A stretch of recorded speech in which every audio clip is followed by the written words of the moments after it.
With Hajin's help, Yiging was able to take care of Young and Hwissam. Afterwards, he turned his attention to the one that had challenged Young to a duel. Yiging scoffed, saying he is faced with two insects, one that dares to act so impudently, and one that tries to use him. Both Young and the other insect started sweating nervously. Yiging turned his gaze at Tak, saying this is not something insects would do unless they are confident someone would back them up. Yiging confronted Tak, saying he should have just come clean if he wanted to fight. He asked Tak if this is the kind of dirty schemes the Moyang clan likes doing. Tak covered his face and he began to smile with joy.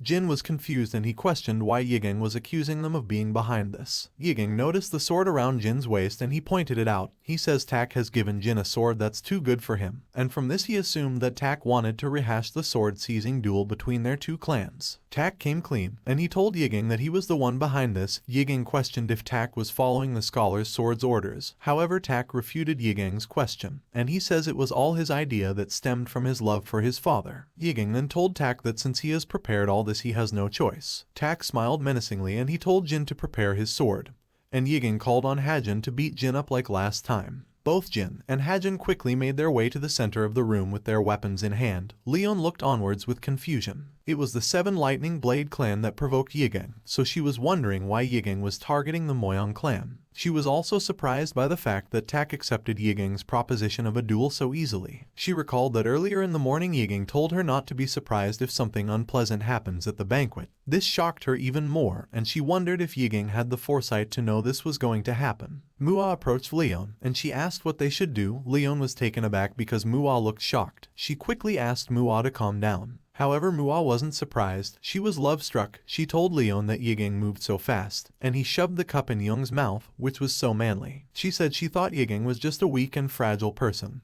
but now she sees that he's got a whole different side to him. Leon was a little bit disappointed that this was all Mua could think of in this situation. Tak stopped the fight, saying the banquet hall has gotten messy.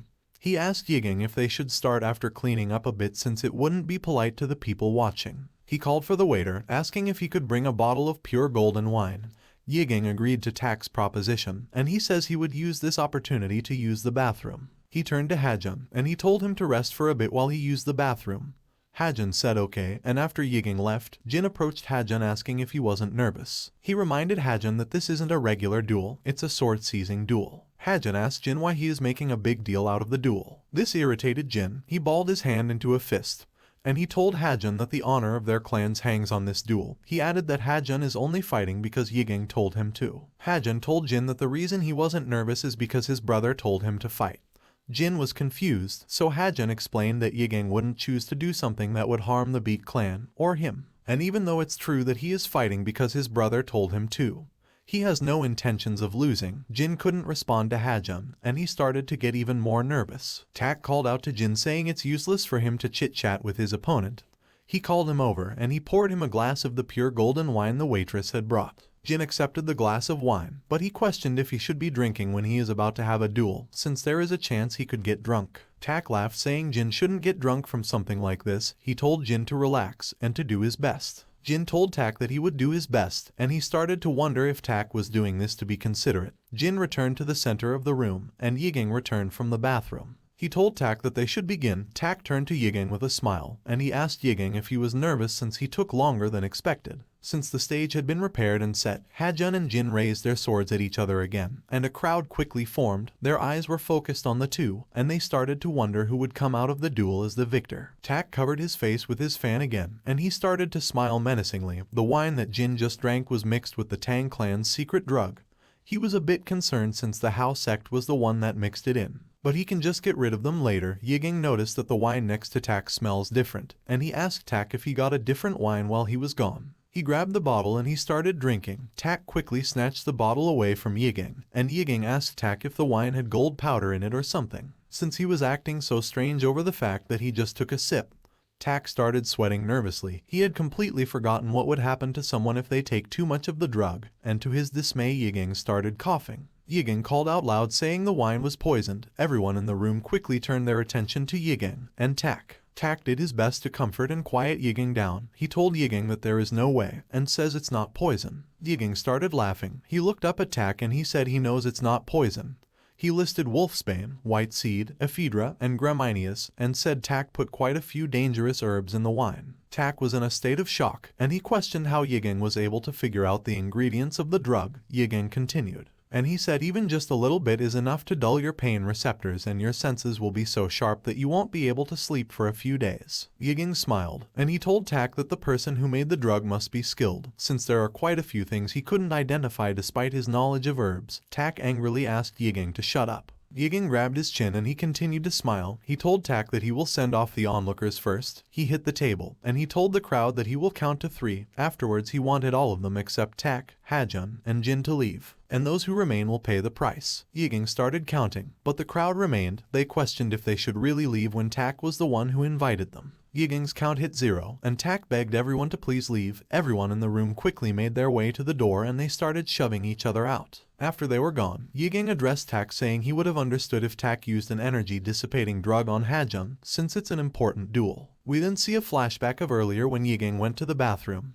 He met up with Yoongu, and Yoongu showed him the powder Tak gave him to mix in the wine. Yiging tasted the drug, but to his surprise it wasn't an energy-dissipating drug. It was a type of drug that temporarily boosts the user's potential power. Yiging started to wonder if Tak was planning to give the drug to his brother. In the present, Yiging asked Tak if he really gave his own little brother something like this just to win a duel. Jin grabbed his chest questioning if Tak had mixed a drug into the wine he just drank. Yiging says he is sure Tak is well aware that such drugs have side effects, and he asked Tak how he could call himself the oldest son of the Moyang clan. Tak told Yiging to shut up. He says Yiging doesn't know anything. 15 years ago, Moyang Tak was filled with joy after being accepted into the 7-Star Council, and he quickly made his way back to the main residence. But when he arrived he saw his mother and the tea leaf merchant having an affair. Tak quickly cut off the tea leaf merchant's hand, and he lifted his sword to deliver the final blow. However, his mother got in between them and she told him that the tea leaf merchant might be his biological father. Tak was in disbelief. He turned around and he started walking away.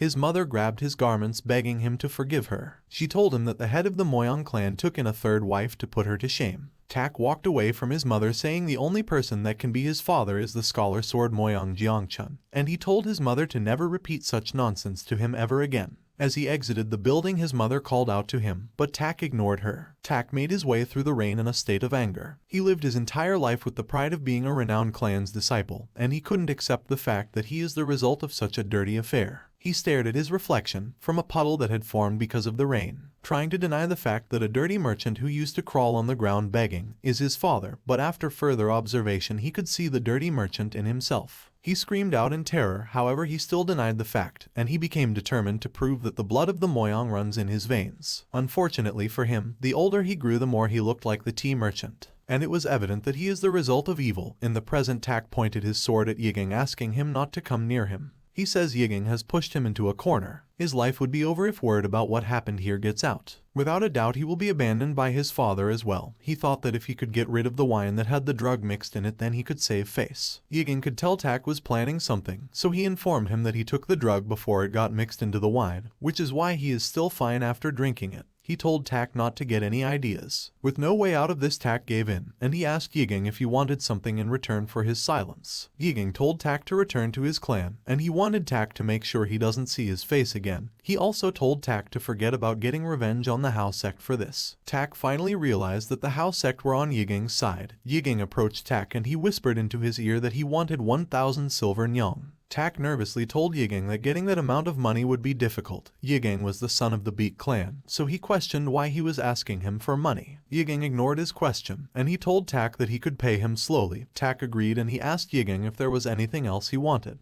Yiging said no, and he told Tak that if he sticks to all those conditions no one will find out about this. Yiging reached forth his hand for a handshake, and he says he hopes Tak has a safe journey back home. And like his father said earlier, he hopes the Beak clan and the Moyang clan will continue to have a good relationship. Yiging told Tak that he doesn't know what will happen to him, but Hajun will someday become the patriarch, so they should be good to each other. The fact that Yiging was insulting him to the very end angered Tak.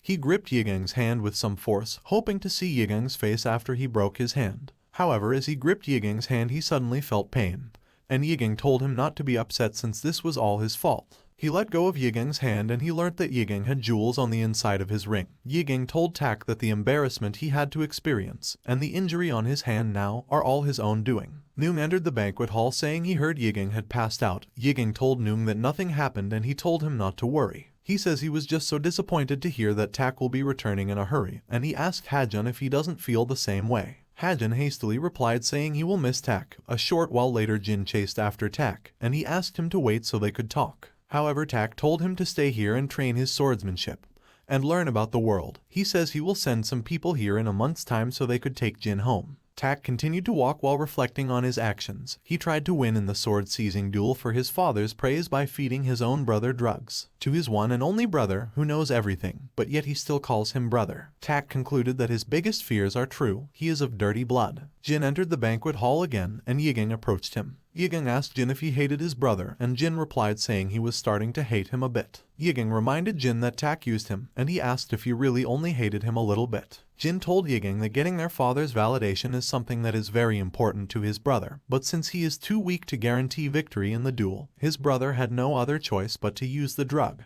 Yiging was surprised by Jin's response. It seemed Jin was more thoughtful than he imagined. Yiging proceeded to ask Jin if he really thinks he is weak.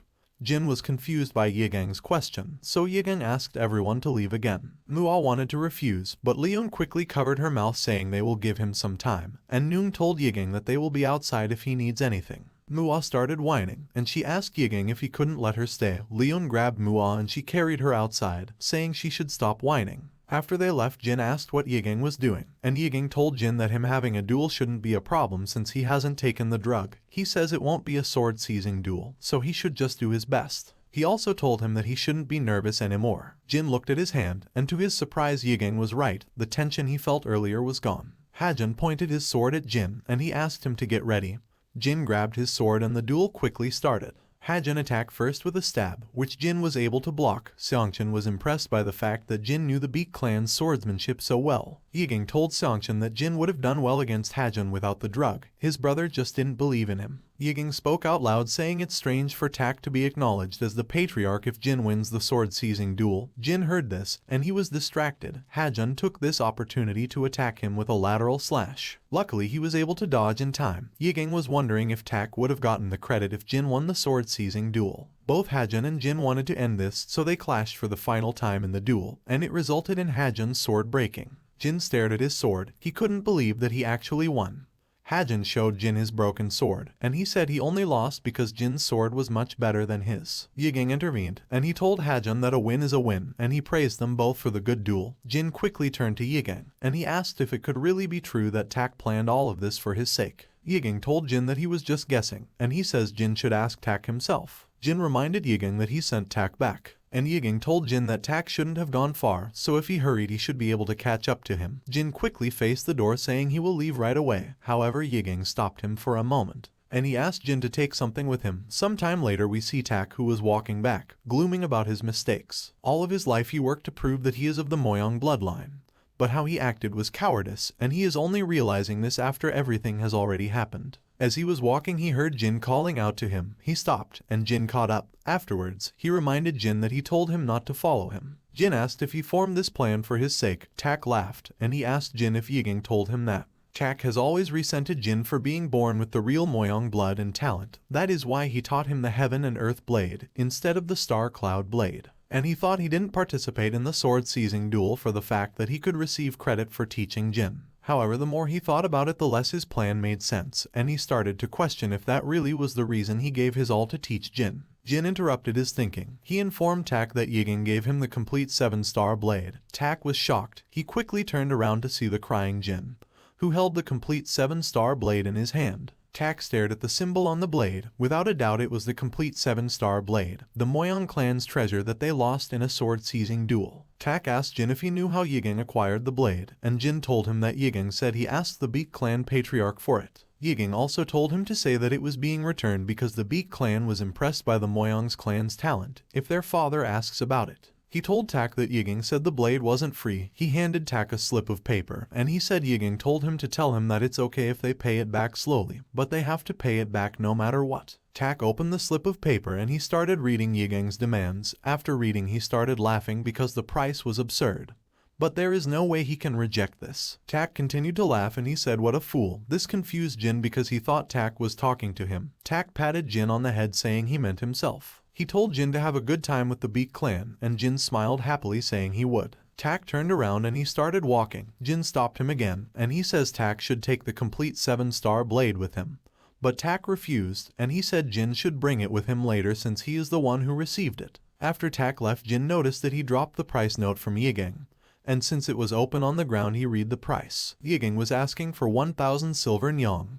This shocked Jin, and he wondered if Yigang was out of his mind. He questioned if he would have to pay for it since Tak left, and he also wondered if he should ask Yigang for a discount. The next day, while on the way to the Court of Elders, Yigang walked with his father. Ryusen asked Yigang if he had heard the news yet. Yigang told him that he heard the Red Dragon Brigade found clues about the assassins. Ryusen told Yigang that he heard correctly, and he says he will be hearing about it officially very soon. As they walked, Ryusen turned to Yigang, and he said he heard one of the Moyang children left. He reminded Yigang that he told him to make friends. Yigang laughed nervously, and he said he is sure they are friends since he gave them back the complete 7-star blade. Ryusen asked Yigang to elaborate, so Yigang told him everything that happened. Afterwards, Ryusen praised Yigang for handling things so well since it could have led to a bigger conflict. But he noted that it must have been hard for Yigang to take care of all this on his own. Yigang started sweating nervously, and he questioned if Ryusen knows that he used the Hao sect. Ryusen took a breath in and says he is glad Yigang wasn't lying when he said he will be fine on his own, but says Yigang shouldn't get too full of himself since he wouldn't have succeeded in establishing that friendship if it weren't for the sword. As he walked, Ryusen could be seen smiling, and Seongchan told Yigang that Ryusen is very proud of him right now, and Yigang realized that Seongchan was correct. Suddenly, Baek Jin-ti, Ryusen's brother and Yigang's uncle, called out to Yigang, and with a smile he asked how Yigang was doing. Jinti is called the soul thief of smiling face because it is said that he murders in cold blood while smiling. He too is an emotionless man like any other Beak clan member. Back in the days when the Beak clan was fighting the new unorthodox faction's forces in Zion, Ryusen and Jinti ambushed the Demon Point pavilion of the unorthodox faction, and they killed nearly 100 martial artists, but in that fierce battle Jinti suffered a serious injury to the head. Everyone thought he wouldn't make it, but he survived after a surgery that took 3 days. However, one piece of the blade was still left in his head. After that, even when his parents and his own wife died, Jinti couldn't stop smiling. Yigang greeted his uncle, and Jinti caught up to Ryusen. Ryusen praised Jinti for finding the clues about the assassins. Jinti said it wasn't a problem since it's something he has to do. He told Ryusen that he would explain it in more detail once they were inside. Seongchan told Yigang that Jinti seemed close with his father, and Yigang told him they are, since it was Jinti who helped Ryusen find the Millennium Snow Ginseng. However, Seongchan was still suspicious. He reminded Yigang that brothers in a martial arts family cannot have a wholesome relationship. Seongchan looked at Jinti and says no one knows the kind of hatred that lies underneath that smiling face, and the Taiyan Meridian lost its name because of him. Yigang was disappointed. He asked Seongchan if he was holding a grudge because of that. Inside the Court of Elders, an elder asked how it's possible that they only found clues now when there were 20 assassins. Jinti laughed, and he asked the elders not to be too harsh since the Red Dragon Brigade worked really hard. One of the elders told Jinti that this is no laughing matter since the Red Dragon Brigade's image is now bad because of his behavior. Baek Youngryung, Yigang's great-grandmother and supreme elder, who was hidden behind a veil, told the elder to shut up. She asked Jinti to tell them about the clues he found, and Jinti called for a Red Dragon Bridge member to bring the prisoner. As the two walked past Yigang, so Ryu stared at Yigang, surprised to see him back in the clan. Ryu dropped the prisoner in front of Youngryung, and Jinti told the Court of Elders that the place Yigang was reciting was where the Divine Immortal Blade spent his last days. And this person was the architect that built the place. He says a few months ago someone suspicious asked for the blueprint of the residence offering 1,000 silver nyongs. Youngryung asked the prisoner if he really betrayed them for that small amount of money. The prisoner lowered his head to the floor and he apologized. Yigang found this strange. Since there were 20 assassins, there would be no need for a blueprint. He looked for Seongchan hoping to get his input. However, Seongchan has been silent ever since he entered the Elder's court. Suddenly, Jinti started using the whispering technique to talk to Yigang. He told him to act normal and says he was hiding something. But Yigang is the only one he wants to tell the truth. He asked Yigang to come to the garden once the meeting was over. Yigang was confused, and he wondered what Jinti was planning. Thanks for watching. If you enjoyed the video, then hit the like button.